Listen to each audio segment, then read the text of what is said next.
Mirë, do të flasim sot për një temë në fakt që na prek të gjithëve, mjedisi i papastër, pluhurat, plerat e të tjerë ndikojnë rënd në shëndet duke shkaktuar dhe duke përkeqësuar sëmundje të rrugëve të frymarrjes, infeksione të ndryshme dhe natyrisht probleme me lëkurën e shumë të tjera. Ndërkohë që Tirana renditet si qyteti më i ndotur mes 26 vendeve evropiane të analizuara nga platforma ndërkombëtare Nubeo, por në fakt nuk është vetëm ky studimi që e vërteton këtë, jo vetëm për Tiranën, por edhe shumë qytete të tjera të Shqipërisë, ndërkohë sipas organizatës botërore të shëndetësisë, ekspozimi ndaj dozëve rrit nivelet e stresit, ul cilësinë e jetesës, ndaj cilësia e mjedisit është nga përcaktuesit kryesor të shëndetit publik.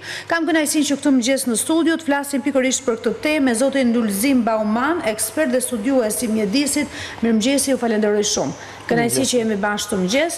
Bashkë me ne është edhe Suela Xhufi, mjeke toksikologe. Mirëmëngjesi Suela, të falenderoj shumë. Gjithashtu gjithmonë disponibël për të folur për tilla tema që ka nevojë shpeshherë për një diskutim edhe më gjerë, jo vetëm për çështjen e ndërgjegjësimit të qytetarëve, por ndoshta shpeshherë edhe ndonjë vëmendje edhe më të lartë ndaj institucioneve. Megjithatë, përpara se të zhvillojmë bisedën tonë në studio, ne do të bëjmë një bisedë të drejtë për drejtë. Jemi në linjë të drejtë për drejtë në këto momente me gazetaren tonë Enkeleda Arapi. Enkeleda, mirëmëngjesi. Mirëmëngjesi, të përshëndes. Në fakt do doja ta nisnim bashkë të bisedë, duke qenë se edhe para 2 ditësh kemi pasur edhe një material që tregonte për mbetjet plastike në plazhin e Gjirit Lalzit, ku vetë pushuesit e huaj, por jo vetëm edhe shqiptar kërkonin mobilizimin e institucioneve për të marrë masa, edhe natyrisht për të mos u përsëritur situata të tilla në gjithë Shqipërinë, përveçanërisht në zonat e plazhit edhe në mes të sezonit turistik, le të themi.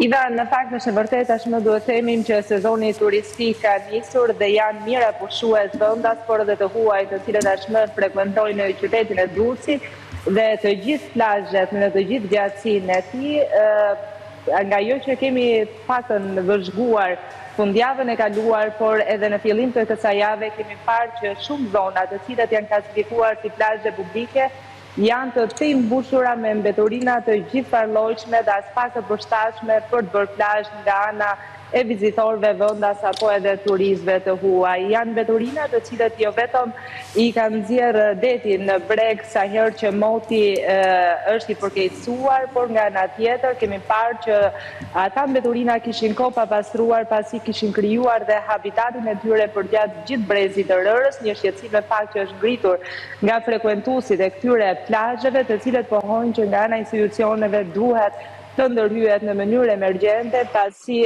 frekuentimi i tyre në këto kushte përbën rrezik për shëndetin e tyre. Në përket masave të marra, institucioneve përgjegjëse në këtë rast, nëse ke pasur mundësi, si shprehen ata?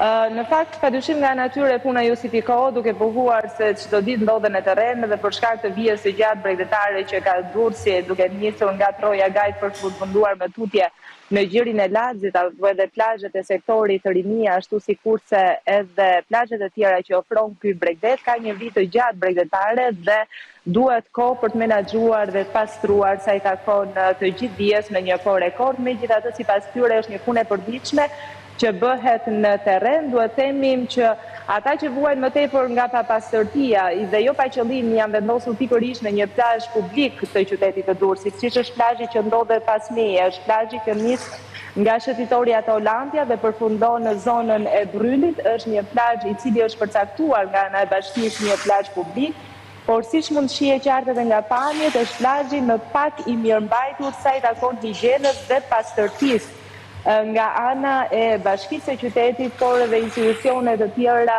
përgjegjëse. Në fakt, ndryshe nga privati, i cili menaxhon edhe më mirë plazhet të cilët ka marrë nën administrim, janë plazhet publike ata që hasin më tepër probleme sa i takon pastërtisë, vendosjes së koshave apo edhe mënyrave të tjera higjieno-sanitare, siç janë banjo, dushet apo edhe dhomat e zhveshjes. Duhet themi që mungojnë thuajse në të gjithë gjatësinë e vijës bregdetare, jo vetëm të qytetit të Durrësit, por edhe në zonën e Gjirit të Lalzit, në zonën e sektorit të Rinia, në plazhin e Fllatës, pasi duhet themi që vija bregdetare e Adriatikut që përfshin bashkinë e qytetit të Durrësit mbetet mjaft e gjatë dhe e madhe.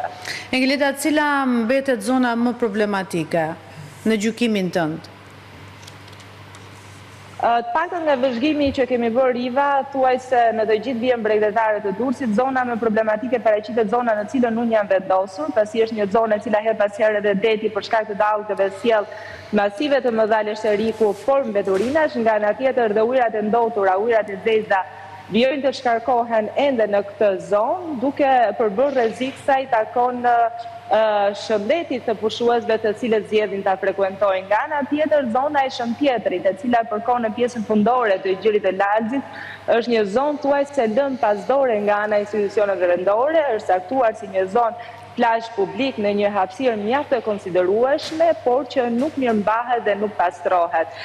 Plazhi i Rrushkullit është një plazh thuajse i pafrekuentuar nga ana e vizitorëve të huaj apo nga ata që vinë nga rrethet të ndryshme të vendit, janë vetëm pak banorë të zonës të cilët e frekuentojnë, për shkak se dhe ai plazh është thuajse i degraduar dhe pa mirëmbajtur sa i takon në higjienës dhe pastërtisë së brezit të rërës. Kemi zona të caktuara në sektorin Rinia, të cilët gjithashtu nuk mirëmbahen dhe nuk pastrohen, por nga ana tjetër është edhe plazhi në Grykderdhjen e Lumit Tishëm, duhet themi që është një plazh që tashmë prej vitesh nuk frekuentohet, pasi mbetjet plastike, por edhe mbeturina të gjithfarallojshme tashmë kanë kthyer atë zonë habitatin e tyre dhe pushuesit e kanë të pamundur ta frekuentojnë dhe ta vizitojnë edhe përgjatë këtij sezoni veror. Engeleda, natyrisht që pjesa më e rëndësishme në gjithë këtë është shëndeti i pari edhe mbrojtja e mjedisit, por nga ana tjetër gjithë këto imazhe nuk flasin as pak pozitivisht për turizmin në Shqipëri, diçka që natyrisht mund ta dëmtojë edhe drejt për drejt më tej atë.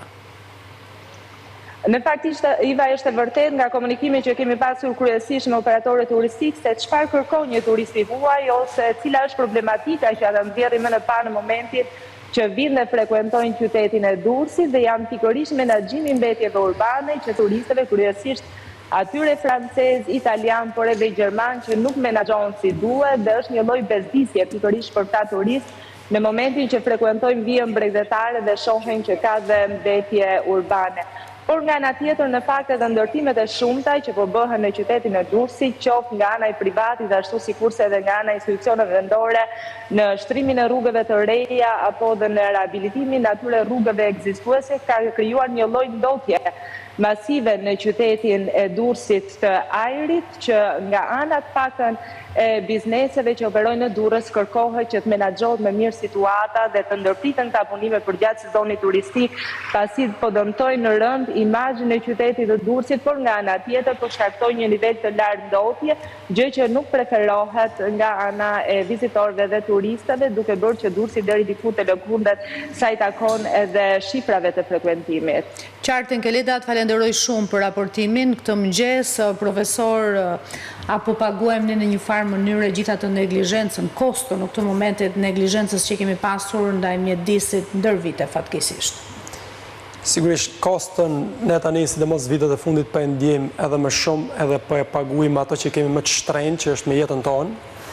Unë deri para 5 vitesh flisje kryesisht për mbrojtjen e mjedisit, por sot du ta heq fare nga fjalorin mbrojtjen e mjedisit, por flasim për mbrojtjen e shëndetit. Jemi në një emergjencë. Jemi definitivisht një emergjencë në Shqipëri sot, nga siguria ushqimore dhe siguria e mjedisit, ne nuk dim çfarë ham, nuk e dim ku jetojmë dhe jemi totalisht pasigurt. Nuk duhet të jem alarmant një drejtim, por kjo është çështje faktike që dua ta trajtojmë në mënyrë serioze. Mjafton të shikojmë Tiranën, në foton që keni edhe nga mbrapa duket qartë se si është në Tirana, ku do marr frymën qytetar aty. Unë flas si ekspert, por edhe si qytetar i këtij vendi, sepse më dhemb edhe pjesa e rrezikut që na ka nosur si vetë personalisht familjarët e gjithë shqiptarët. Edhe e ardhmja. E ardhmja sigurisht është, e kupton çdo qytetar shqiptar kur jeton një ditë në Tiranë dhe një ditë shkon në fshatrat e Tiranës apo në Kukës, e kupton diferencën e ndodhjes së ajrit. Mjafton të shkosh në malin e Dajtit, e kupton që po jeton në një qytet që është i mbuluar nga pluri. Ai smogu duket automatikisht na e thithim atë smog. Përveç kësaj, sigurisht faktet edhe analizat tregojnë, po ta shikojmë sot live, ndotja e ajrit në Tiranë njihet me rrezikshmëri të lartë. Domethënë në shifra sapo e shikoja bashkë me Soelën nga 0 te 100 jemi në shifrën mbi 80, 82, 83. 98.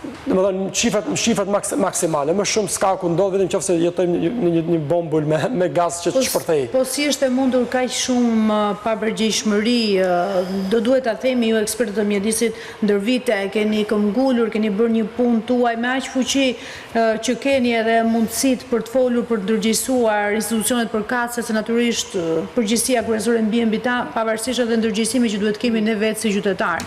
Sepse po ta mendosh, besoj edhe nga minimalja, koshat e plerave që janë kudo në kryeqytet, aromat, kalosh pranë tyre, është jashtëzakonisht një situatë shumë e prekshme për te asaj që ne nuk shohim, se ndoshta çështjen e ndotjes, grimcat e rrezikshme që janë në ajër janë diçka që nuk shikohet dhe do duhet detyrimisht të referohesh një studimi, por ajo që ndodh në përditshmëri në çdo trotuar, në qendër të kryeqytetit është vërtet e papranueshme. Unë do shtoja si ekspert jam mundu me të vërtet jem shumë bashkëpunues, sepse nuk më intereson të jem vetëm kritik edhe real, për bashkëpunues për të përmirësuar situatën.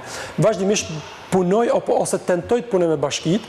Dhe situata, pse jemi sot në këtë ndotje, në rastin e ndotjes së lumit Ishmit, një ndërlumen që unë më shumë dhe kam ndjekur, si që përmendë edhe gazetari Grukderdhja Ishmit, po flasim me 10 hektar të ndotën me mbetje, pamit flasim më shumë se sa vetë fjalët, unë kam tentuar të flas me 4 bashkit që pendosin Ishmin. Vora, Kruja, Kamza dhe Tirana. Po çfarë ndodh? Edhe I kam treguar saktësisht. Se jemi të tilla nivele, nga ku vjen papërgjegjshmëria kryesore? Papërgjegjshmëria definitivisht për menaxhimin e mbetjeve urbane janë bashkitë. Bashkitë nuk duan ta përmirësojnë territorin e tyre. Unë kam një rast para 2 javësh, 3 javësh, e bëra një postim publik në Facebook, ku ju drejtova bashkisë Vor për ta pastruar një hotspot ilegal të mbetjeve pranë aeroportit, që është gjigant edhe sot. Më shkruan bashkia Vor që shiko, kjo nuk është në territorin tonë, është në territorin e bashkisë Krujë, sepse saktësisht 3 metra I ndante nga territori I bashkisë Krujë. E kontaktoj bashkë. Sikur bëhet fjalë për një shtet tjetër. Sikur bëhet fjalë për një shtet tjetër, jo vetëm tjetër, por një shtet I armikut. Edhe ndërkohë nuk u pastrua pika e grumbullimit mbetjeve dhe kjo është arsyeja. Nuk është gjendje me menaxhimin e mbetjeve diçka e parealizueshme, e parregullueshme. Janë pak pika është çështje menaxhimi. Është çështje dëshire. Drejt për drejtë Nuk mungon financa dhe nuk mungon eksperti. Unë nuk jam dakord që është çështje buxheti. Sepse a di pse nuk jam dakord sepse nuk japin prioritet edhe nëse thonë që nuk është çështje vullneti dhe dëshire. Nuk e kuptojnë sa rëndësishme është. Sepse secila nga këto bashki që përmenda I kanë maksimumi nga 10 pika ilegale. Po si nuk mund ta kuptosh sa rëndësishme është kur ne jemi në këto shifra alarmante për te limiteve, Suela, sa evident përpara se të kalojmë tek pjesa e kam marrë një projekt Goklin që është bërë dhe nga bashkëpunësh privat, është bërë me qeverinë suedeze, është nga 2024 dhe 2027. Dhe preparatet kryesore, substancat kryesore që maten, që është P25 dhe P10 në zonat caktuara të Tiranës, ishte 30 mikrogram për metër kub. Medresia ishte më e ndotura. Ishte Zogu Zite Pazari I Ri dhe 21 dhjetori, jo medresia. Të paktën sipas studimit për 2025 po flas. Si ka qenë? Kto janë shifrat? Domethënë ishin CO2-shi që norma sipas BE-s do të jetë 350, ishte deri në 700 ppm për metër kub. Pra një nivel shumë herë I lartë në krahasim me normat e lejuara. Pesa me 30 është 6 herë më shumë se sa norma. Dhe detyrimisht, prania e këtyre substancave, e dioksidit të azotit, e dioksidit të squfrit, e metaleve të rënda, e grimcave, cilat kanë aftësinë të futen në qarkullimin e gjakut, dhe ky është problemi më I madh. Do të çojë në sëmundje që ne tashmë ne po I shohim. Çfarë sëmundjesh? Një prematuritet I fëmijëve, domethënë fëmijë prematur, vdekshmëria e lartë foshnore, për lindje para kohë. Pra që ndikon drejt për drejt. Në rritjen e pacientëve që kanë infarkte të zemrës ose infarkte cerebrale, është që kemi një rritje, probleme të kancerit pulmonar, e cila është e bërë shoqëruar jo vetëm me ndotjen, por edhe me përdorimin e substancave, megjithatë ato janë edhe ushqimet, por kemi parë një incidencë rritjes së kancerit pulmonar, sëmundjet e rrugëve të sipërme, si alergjike, që detyrimisht e shtojnë rezultati efekteve inflamator që kanë këto substanca në organizëm. Kemi ndikime në sëmundjet autoimune, ose në sëmundjet që ndikojnë në sistemin kognitiv, si skleroza multiple, ose Parkinsoni, kemi rritje të këtyre patogjenëve, të këtyre patologjive, por ajo që ka shihet më shumë është tumoret malinje që shtohen në qoftë se shtohet ndotja, sepse metalet e rënda, CO2, coja, NO2 dhe PM2,5 janë ato që ndikojnë direkt në rritjen e tumorëve malinje së mos sistemit respirator ose pulmonar, që ne i kemi të rritur tashmë nëse i krahasojmë me para 10 vitesh. Pse kemi në këtë situatë, si shikoj unë si mjeke? Nuk është vetëm buxheti, do thosha është mirësia ose dëshira për ta bërë këtë gjë. E para, e dyta, ne nuk kemi kop, nuk kemi gjelbërim. Në Tiranë mungon gjelbërimi. Kemi vetëm kullat larta. Në çdo zonë që ne banojmë nuk kemi një vend i cila do të mundohej që të ulte fotosinteza, të ulte nivelin e dëmtimit që shkaktojnë këto gazesh. Tjetër, ndotja jep edhe ulje të vitaminës D. E kam thënë edhe herë tjetër këtë gjë, sepse UBV-ja përthithet nga këto grimcat e pluhurit. Dhe detyrimisht e pengon depërtimin dhe marrjen e benefikeve të diellit. Kjo çon domethënë edhe në ulje të deficiencave. Si mund ta marrësh sa duash? Prandaj edhe vitet e fundit ka një numër shumë të lartë edhe të deficiencave së vitaminës D. Një inflamacion kronik i shkaktuar për një kohë të gjatë, detyrimisht do të çojë në sëmundje autoimune. Kemi rritje të Hashimotos, të tërheqitjet Hashimoto, kemi sëmundje të tjera autoimune që i shohim në rritje në krahasim me vitet e tjera, një obezitet ose diabet tipi 2 që i shohim që te fëmijët. Pra ndikimi është tërësor. Pavarësisht se ka disa sëmundje që preken, le të themi, më shumë të rrezikuara, po kjo ndotje në këtë formë ndikon drejt për drejt në shëndetin tonë. Mbas të dhënave të Instatit, se ka përkthyer të vitit 2024 dhënat e fundit për rastet e vdekjes në Shqipëri, rezultati del që janë 15.000 shqiptarë që vdesin në vit nga sëmundje tumorale dhe kardiovaskulare, ku një ndër shkaktarët kryesor është ndotja e mjedisit, siç e përmendi Suela, ndotjen e ajrit, po dështoja në Tiranë që përveç mungesës gjelbërimit Tirana nuk merr frymë. Tirana është bllokuar, se hajde që s'kemi gjelbërim, po të paktën të kishte korridoret e frymës, që era ta shpërndante dhe të merrte frymë. Tirana është bllokuar. Diçka që e ndjen po tudhtosh në vende të tjera të Bashkimit Evropian, kudo në Rom, në Barcelonë, në gjitha vendet intoksikohesh nga ajri pas do të shtoja faktin që lana, flasim pak të ujët e metalet të rënde, nga analiza që i kemi bërë me laborator të akredituar, vetëm kadmiumi si metal i rënd ka lënë deri 104 herë normat e lejuara të Bashkimit Evropian. Po si është e mundur nga ndotet? Si ta kuptojmë ne si qytetar? Ndotja mund të jetë në çdo lloj drejtimi, zakonisht kjo mund të jetë nga bateritë, sepse edhe unë nuk kam arritur ta përcaktoj saktësisht origjinën, por ka bateritë, sepse nuk e kuptoj si e lëna, domethënë plerat nuk janë të ndara. Pra vjen nga hedhja e plerave, pa kriter. Hedhja e plerave pa kriter në këtë rast për mbeturinë të rrezikshme. Zakonisht mbeturinë të rrezikshme mund të jetë kryesisht pesticidë të ndryshme ose bateritë. Po nuk hidhen sakt direkt në lanë, por ka dhe mundësi që ujrat nën toksore, se kemi thënë dhe bashkë, ujrat nën toksore janë ato kur në vendin që ti lë plerat ato dekompozohen, shpërbohen dhe ujrat nën toksore detyrimisht i shpërndajnë, se ato kanë rrugën e tyre. Janë ujrat që përfundojnë, nuk janë mbetje direkt. Janë ujrat nën toksore. Potencialisht nga trajtimi i këtyre baterive që mund të jetë edhe ndonjë kompani brenda në Tiranë ose edhe ilegale mund të jetë. Ujrat që ato nxjerrin nga bateritë thjesht hidhen direkt në lanë dhe përzierja e tyre nxjerr nivelin kaq të lartë të mbetjeve të metaleve të rënda.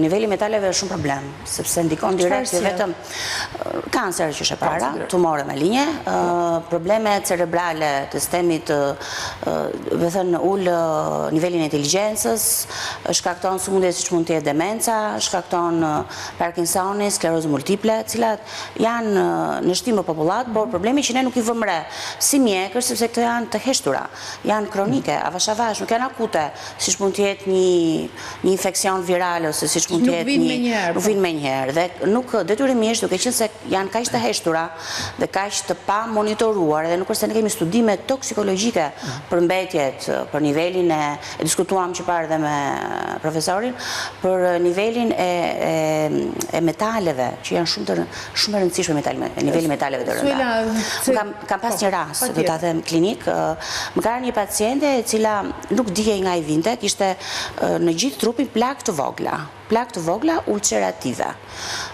Kishte shkuar te infekcionisti, ishte bërë mostra për marrim bakteriologjike dhe dilte negative.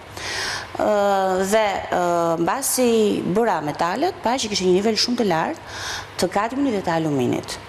Dhe zonja kishte një shtëpi private dhe pinte ujë pusi. Dhe me thënë, niveli i ndotjes së ujrave në toksor është shumë i lartë. Suela, nëse jashtëzakonisht më bëjnë shumë përshtypje, koshat e plerave të mbi ngarkuar, për gjatë gjithë kohës, ne nuk i kuptojmë se kur punon apo nuk punon, që përgjithsisht në çdo vend të botës është natën që funksionon këto makineritë, por pos fakti që ne i shikojmë për gjatë gjithë ditës, edhe gjithë kaoset që shkaktojnë, çështja është që janë të paktën në kryeqytet për gjatë gjithë kohës të mbi ngarkuara. Çfarë infeksione, se ndoshta këtu edhe infektimi ndoshta është më i drejt për drejt. Infektimi është në lidhje me duke pasur parasysh dhe temperaturat. Po, infektimi është e mushkonjat. Nëse Bashkia nuk ka bërë disinfektimin e mushkonjave, që ka një periudhë caktuar që bie të jetë maj. Dezinfektimi i tyre, po. Nëse nuk e ka bërë disinfektimin e mushkonjave, që bie të jetë maj, nëse nuk është bërë në maj, që rrezikojmë që të kemi një popullat, sepse nuk janë shkatruar larvat, dhe do kemi një popullat mushkonjash e cila kudo mbi vendosen në koshat e plerave. Virozat, infeksionet që shpeshherë ndoshta duken të çuditshme edhe gjatë sinës verës. Dhe pickimi, dhe vetë pickimi i mushkonjës është infektuar, serit e plerat, detyrimisht do kemi një infeksion lëkure. Kjo është gjëja më e thjeshtë, më minimale që mund të kemi. Sidomos te fëmijët e vegjël do të shohim që mënyra se si vepron pickimi i mushkonjës është shumë agresiv.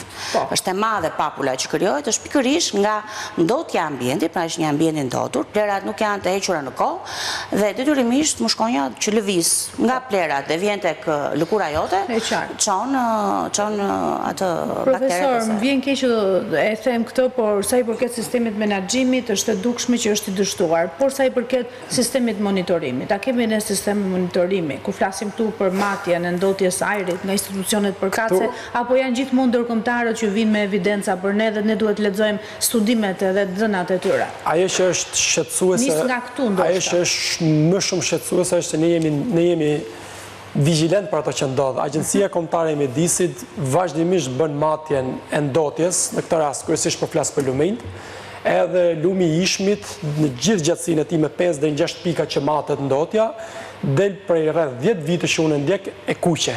Do të thotë që është ekstremisht e ndotur. 10 vite nuk ju bien sy fare. Ato e bëjnë matjen dhe raportojnë që është i ndotur. Shqetësimi kryesor është që Agjencia Kombëtare e Mjedisit po funksionon si një NGO që bën matje, raporton dhe s'kemi çfarë bëjmë më shumë.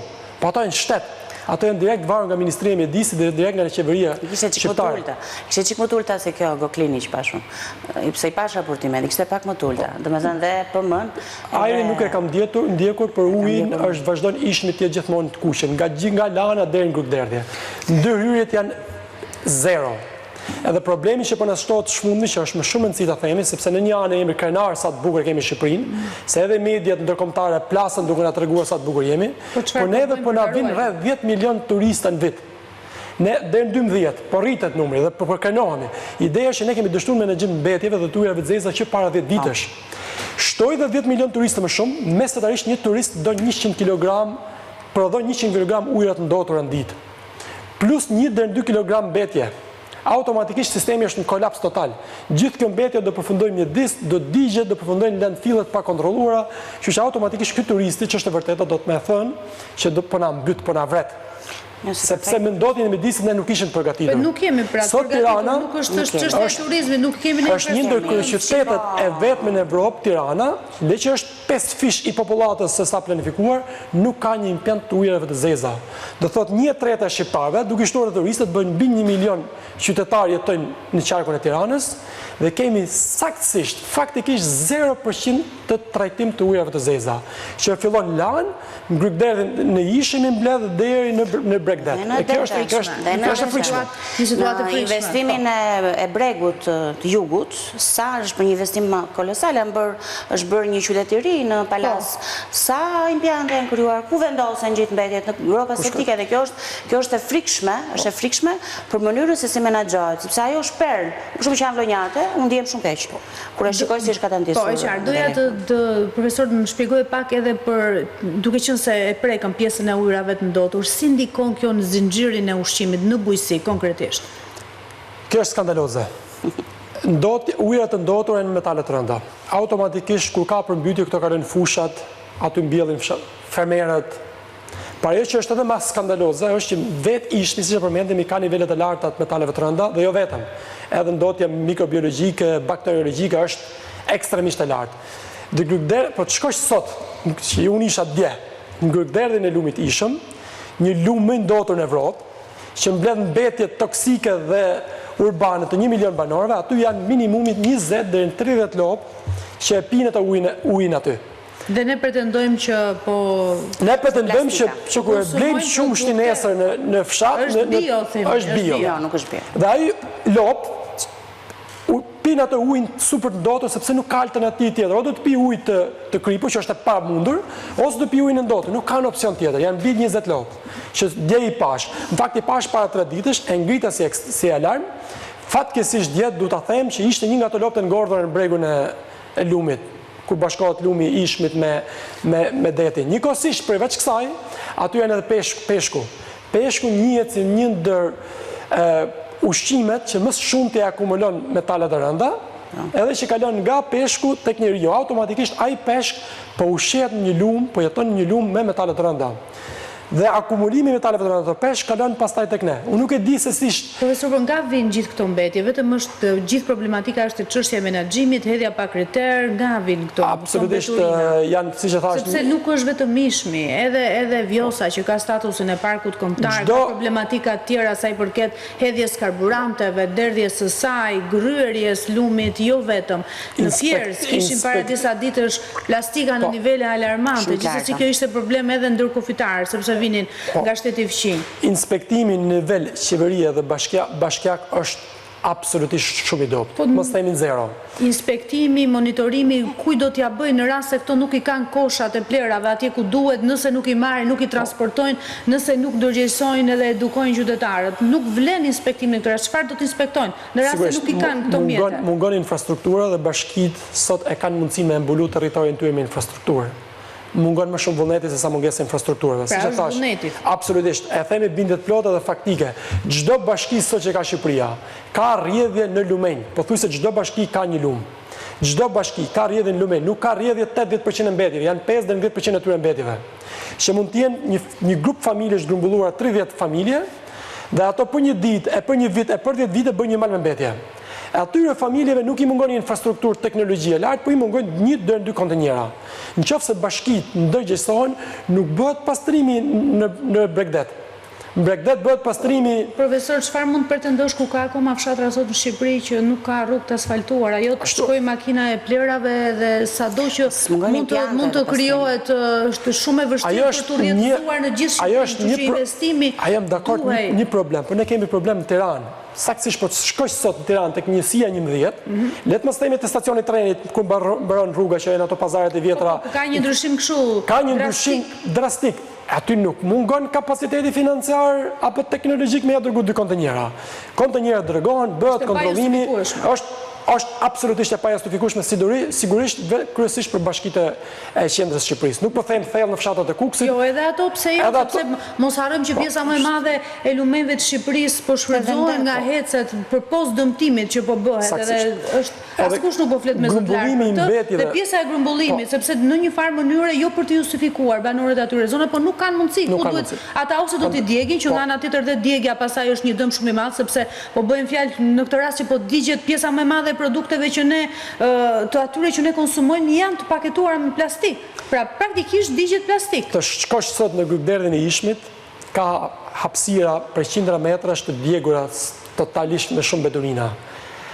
Mu më shumë shqetëson ajo djegura që mbas 3-4 vitesh nuk do duket, sepse ajo është një, Soela din shumë mirë, është një përbërje tepër e lartë të metaleve të rëndë. Ato plastikat janë aty, krijojnë mikroplastikat. Rritet dhe pëmëja shumë. Rritet pëmëja shumë. Rritet shumë pëmëja, 2.5 rritet në të frikshme. Kështu që vetëm doja ta mbyllim me zgjidhje. Zgjidhja në këtë rast është shumë e thjeshtë. Bashkitë duhet marrin përgjegjësitë e tyre që të sigurohen që nuk ka rrjedhje në lumenj. Bashkia e Tiranës, Vorës, Kryes dhe Kamzës me shumë pak investime, me vullnet mirë, mund të sigurohet që nesër të mos përfundojmë mbetje në lumin e Ishmit. Unë këto e kam thënë zëvendës ministrave, edhe ministrave aktual të kësaj qeverie, që me një periudhë shumë të shkurtër kohore ne mund të zgjidhim problemin e mbetjeve urbane dhe familjare. Pastaj ujëra të ndotur është një problem tjetër që s'kemi një impiant tretimi të ujëve të zeza. Nuk e dini rastin e Kasharit që u hodhen 70 milion euro për të ndërtuar impiantin e parë të kryeqytetit për ujëra të ndotura, kur nuk u ndërtu, pat abuzim në autotender. Sot qeveria shqiptare është hedhur në gjyq nga 2 kompanitë evropiane japoneze për mos respektim të kushteve të kontratës, rrezikon të humbi edhe disa 10 milion tjera, sikur këto milion mos ekzistonin fare dhe sikur ne të jetojmë të varfër, nuk po jetojmë vetëm të varfër, ne përballemi me rrezikun. Ne do vdesim një ditë nga ky lum, nga këto abuzime. Prandaj kjo është. Dhe kush janë Soela kategoritë më të rrezikuara dhe pse fëmijët? Po sepse fëmijët janë në zhvillim, normalisht ka një sistem hepatik të pazhvilluar akoma, janë më të ndjeshëm detyrimisht. Nëse ne kemi predispozuar që mëlçeja është më protektive, fëmijët e kanë akoma të pazhvilluar mëlçin dhe i gjen trupi vetë i gjen të pa afta për të bërë një detoks të gjithë këtyre mbetjeve, gjithë këtyre ndotjeve që ne i kemi jo vetëm nga mbetjet, ne kemi nga mënyrat e ushqyerit, ne kemi nga telefoni, ne kemi nga ato që përdorim. Nëse nuk marrim masa, sepse duhet theksuar këtu, edhe marrja e masave nuk është se more masa dhe do reflektimin e saj ndër vite, edhe në atmosferë, në të gjitha aspektet para të ndotjes. Çfarë do të ndodhi nëse ne nuk realisht çfarë do të ndodhi nëse ne nuk do të marrim masa? Nëse nuk do të marrim masa, do të kemi një rritje akoma dhe më shumë të smundjeve tumorale, do të kemi një rritje akoma më shumë të smundjeve kognitive, të smundjeve autoimune. Pra nuk do të kemi më përqindja, do të thënë çdo vit me sa pash. Nuk e përcaktojmë saktësisht, po bëhet një rritje. Sa se përcakton, po me sa pash ishte tek, do të thënë, të paktën për me 2.6% ishte niveli i rritjes së smundjeve të caktuara. Megjithatë kjo shumë do një studim shumë specifik dhe do dhe llojin e smundjeve. Edhe në këtë rast do presim nga tuaj sepse ne për studime jemi shumë. Megjithatë ne si individ çfarë mund të bëjmë? Të paktën ne si individ mundohemi të përdorim sa më pak detergjent që janë agresiv. Kjo do ishte e para. Të mos blejmë shumë rroba është e dyta. Mënyra e ushqyerit të mos hedhim shumë plera, është kjo e treta, pra t'jemi pak më duhet jemi të kujdesshëm, të mos lëm plera në ambient ku vemi në plazh ose ku shkojmë për të pushuar, dhe kjo është një fenomen tjetër që ne e shohim, mbarojmë plazhin dhe i lëm aty gjërat që kemi konsumuar, pra të krijojmë një kulturë qytetare ndryshe nga brezat e tjerë. Fillon ajo. Jo, patjetër pjesa e edukimit ka gjithë impaktin e vet në këtë rast. Të gjithë duhet të ngrihemi. 5% këtu pak atje arrihet. Pikërisht, duhet të ngrihemi për gjelbërim më shumë. Do të thënë të themi stop betonit, sepse betoni është ajo që ka çuar një mënyrë në këtë ndotje kaq të madhe. Ose të detyruar për të mbjellur një hapësirë siç respektohen ligjet që janë vënë. Duhet të ngrihemi të gjithë për të rritur hapësirat e gjelbra në vendin tonë. Ndryshe niveli i sëmundshmërisë do të jetë shumë i lartë dhe nuk do ketë më njerëz për të punuar që ne të marrim pension, sepse si po ecën me këtë sëmundshmëri, me një rini që po ikën, me një vend që po mbetet numëro, absolutisht nuk e parashikoj dot Shqipërinë. Infarte në mosh 40 vjeç e poshtë, po shohim tumore malinje në mosha të reja, pra tregojmë një rritje të sëmundshmërisë kronike dhe vdekshmërisë, e cila nuk është normale për këto mosha. Absolutisht, profesor.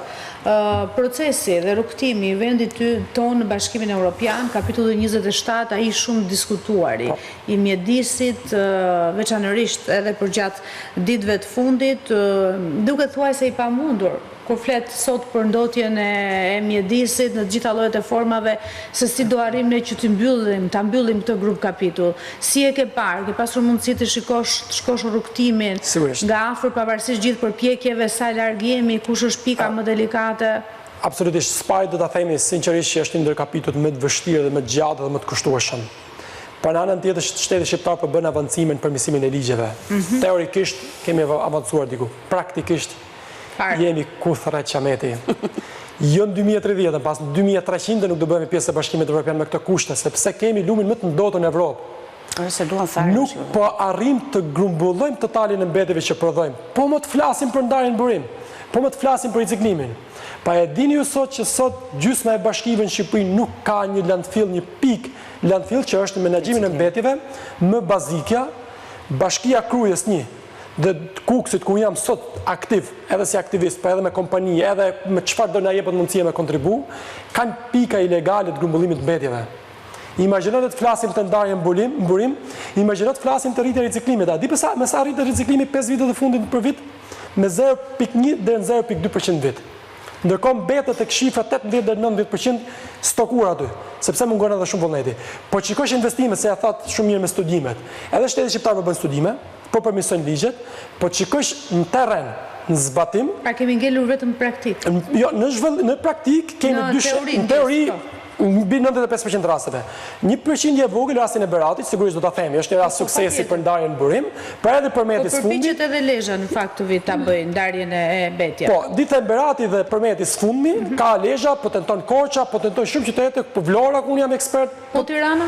Tirana është akoma Tirana ka kulmin e ndotjes, në akoma nuk kemi asnjë plan Tirana me filluar ndarjen e mbetjeve në burim. Ndërkohë që supozohet që ka dhe informacione më të lartë kur flasin për çështje të riciklimit, duke qenë se përqendrimi më i lartë i popullsisë është pikërisht në kryeqytet. Sigurisht, nuk e di çfarë për Tirana, sepse Tirana nuk merret mbështetje nga ndërkombëtarë, sepse është një qytet me miliona euro buxhet. Ndërkohë Berati edhe Përmeti e kanë zhvilluar ndarjen e mbetjeve në burim minimalisht, por po ecën, është mbështetje e qeverisë gjermane. Nga shteti shqiptar vetëm investim konkret që u mendu ishte serioz ishte për incineratorët. Kur unë vetë 2019 e kam takuar kryeministrin në Berlin, edhe faktikisht si ekspert që e kishte studiuar me ekspert lokale kombëtar, ndërkombëtar, i thash, nderuar zoti kryeministër, investimi në incinerator për situatën që jemi në Shqipëri është i gabuar, sepse janë disa faza tjera për të bërë. Jeni informuar keq nga mediat, është zgjidhja më e mirë. Ja ku jemi sot 400 milionë euro të investuara, asnjë 2 incineratorë të ndërtuara, asnjë nuk po punon. Zero mbetje digjen sot nga incineratorët. Elbasani filloi digjej, sot ka dështuar. Elbasani është katastrofë. Cila duhet të jetë zgjidhja në gjykimin tuaj? Zgjidhja ka afat shkurtër, afat mesëm, afat gjatë. Besoj që duhet në momentin një afat shkurtër në këto kushte ku ne po dëmtojmë drejt për drejt. Saktësisht, zgjidhja afat shkurtër për mendimin tim duhet të jetë pak e ashpër, shkon 2 drejtime. Spari bashki duhet obligohen për një periudhë 3 deri në 5 mujore të ndalojnë çdo lloj rrjedhje mbetjesh që kanë nga bashkitë e tyre në Lumen edhe në Midis. Unë këto e kam thënë edhe e them sot me bindje të plotë dhe marr përgjegjësi për këtë që them, nëse bashkitë bashkë me Ministrinë e Mjedisit ja japin mundësinë ekspertëve, një ndër ato jam unë pro bono. Falas unë për 6 muaj sigurohem nëse ma japin në pushtetin inspektorin brapa, inspektoriatin, pa buxhet, dhe ju siguroj që do të ketë zero rrjedhje mbetjesh nga këto bashki që shkojnë lumin ishëm. Po sa ekspert kanë këto bashki? Asnjë ekspert s'kanë bashkitë. Edhe ky është një problem tjetër, nuk ka ekspert. Bashkitë kanë ekspert që njohin terrenin, por kanë frikë të flasin, sepse nuk guxojnë të flasin drejtorit apo kryetarit. Ta themi troç këto sepse jemi në ato situatë që nuk mban më ujë pilati sepse do vdesin nesër nga ndotja. Unë ajo që do bëj edhe si qytetar shqiptar, po jam edhe si qytetar gjerman, ankesën e parë që do bëj këtë ditë që e kam planifikuar është do i bëj ankesë shtetit gjerman, mediave gjermane që mos ta promovojnë me Shqipërinë si vendi më i bukur e përrallor për turistat, sepse këto turista po vinë në një ambient, në një vend ku po lejnë mjedisin më të ndotur. Ankohen turistët gjerman sepse janë ndër turistët më të edukuar, ankohen që por edhe ata që e kanë eksploruar Shqipërinë, do duhet të themi, i kanë dhënë shumë informacion, por nuk është real. Unë e promovoj Shqipërinë si një vend shumë bukur, sepse kemi malet Bregdetin të mrekullueshëm. Unë prandaj më kthy në Shqipëri edhe si shtetet gjerman, sepse e duk këtë vend më shumë se çdo shtet tjetër. Por do të jemi real, në anën tjetër kemi ndotje Mjedisit, kemi dështuar në menaxhimin e mbetjeve. S'kemi impiant tureve të zeza, çdo turist na e lën Shqipërinë sot më të ndotur.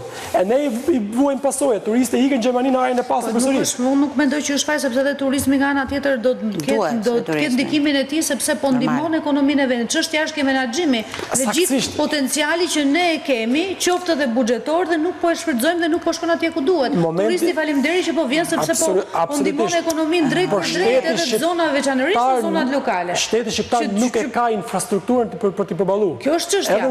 Absolutisht jemi, po edhe në zonat fshatare ku nuk mbirën mbetet digjen. Fokusohet vetëm në zonat veçanërisht në zonat rurale një fat i madh që turistët e huaj po i zbulojnë, po është një mundësi shumë e mirë që të rikthehen shqiptarët dhe të kthejnë syt nga vendi i tyre, por duhet të kenë strukturën e duhur edhe banorët e këtyre fshatrave dhe turistët kur shkojnë atje e qartë. Çfarë ndodh me ato mbetje që prodhon turisti? Jam dakord për anën ekonomike e fshatrave, se kush patjetër, po këtu duhet ajo që ju thoni, pra përgjigjës duhet të jetë bashkia, po jo të largojnë turistët, besoj. Jo, turisti do të vi kur të përmirësohet infrastruktura. Edhe drejtimi i turizmit, jo domosdoshmërisht Shqipëria duhet të jetë turizëm elitar, sepse vetëm këtu punohet në Shqipëri, duke po edhe kjo mbetet në termat teorik, sepse nuk jemi fare afër turizmit elitar, që absolutisht patjetër që nuk jemi, ne ndërtojmë thjesht pallate, ndërtojmë vila, i shesim me 3.000-5.000 euro metrin katror, po kur vjen puna për infrastrukturën në thellësi, se në çfarë kushtesh e blendi atë vilën, ti s'ke ku derdh uret e zeza, nuk e ujë të pishëm, dhe ato uret e zeza që ti mendon se i le aty, vetë lahesh ndet. Se normalisht uji në toksor ku do shkoj? Ndet do shkoj. Gjithçka është pasojë. Dhe shumë shpejt, nëse vazhdohet me këtë nivel, dhe Vlora do kthehet si Durrësi fatkeqësisht. Ka shumë qytete në fakt që kanë problematika, uroj shumë që ne me këtë bisedë që kemi bërë, këtë mëngjes kemi ndërgjegjësuar sadopak të gjithë ata që na kanë ndjekur, por pse jo edhe institucionet, shpesh ka nevojë për një vëmendje edhe më të lartë, duke qenë se jemi edhe përpos faktit që duhet plotësojmë të grup kapitull të rëndësishëm, mbi të gjitha ajo që vlen edhe mbi gjithçka është shëndeti i njerëzve, i fëmijëve edhe i gjithë qytetarëve shqiptar. Edhe vendi është pasuri që na është lënë, duhet ta mbrojmë. Profesor, nëse s'do të shtosh diçka, unë e thash, nuk e humbasim optimizmin që do ta pastrojmë Shqipërinë, do të vazhdojmë, por kemi shpresë, po ti marrim masat me një. Absolutisht kemi shpresë. Sepse kur humbet shpresa pastaj ajo. Jo, shpresa nuk bën me humbur, mundësit i kemi zgjuarsinë, i kemi kapacitete financiare, teknologjike, mbështetjet si vendase ndërkombëtare, po ta duam ne nesër fillojmë të pastrojmë Shqipërinë dhe të paktën shpëtojmë nga vdekja. Pastaj don pak kohë me rikuperuar dëmin sepse është goxha i madh, por shpresa shumë e madhe, unë jam shumë i bindur që në Shqipëri. Për ta ruajtur këtë Shqipëri. Absolutisht po. Duhet kishim filluar që kemi fatin, është një vend mrekullie. Por thjesht do ta mbajmë pak më mirë. Po Suela, ndoshta për një këshill për gjithë ata që po na ndjek, megjithëse ti e the pak a shumë na orientove. Pak a shumë e thash, por ideja që duhet bërë një bashkëpunim. Qeveria duhet të ketë protokolle reale të ruajtjes së shëndetit të popullatës, duke filluar që nga ndërtimi i implanteve të ujërave të zeza, që shumë i rëndësishëm. Për çdo resort që krijohet, duhet të ketë implantin e vet të ujërave të zeza. Kjo është minimalja që duhet të kërkohet. Pastaj të kërkohet leja dhe gjëra të tjera. Pastaj është dhe vetë popullata e cila duhet të jetë më e ndërgjegjësuar në ruajtjen e ambientit të vet. Nuk e folëm këtë pjesë, ndoshta do mbledhem me njëri tjetër, por edhe ajo lë shumë për dëshiruar. Megjithatë nuk duhet mbetet në dorë të ndërgjegjes, edhe këtë pjesë do duhet të jenë institucionet që fëmijët në shkollë duhet edukohen për të mbrojtur natyrën dhe të gjithë informacionet dur. Ju falenderoj shumë që ishit të mëngjes me mua.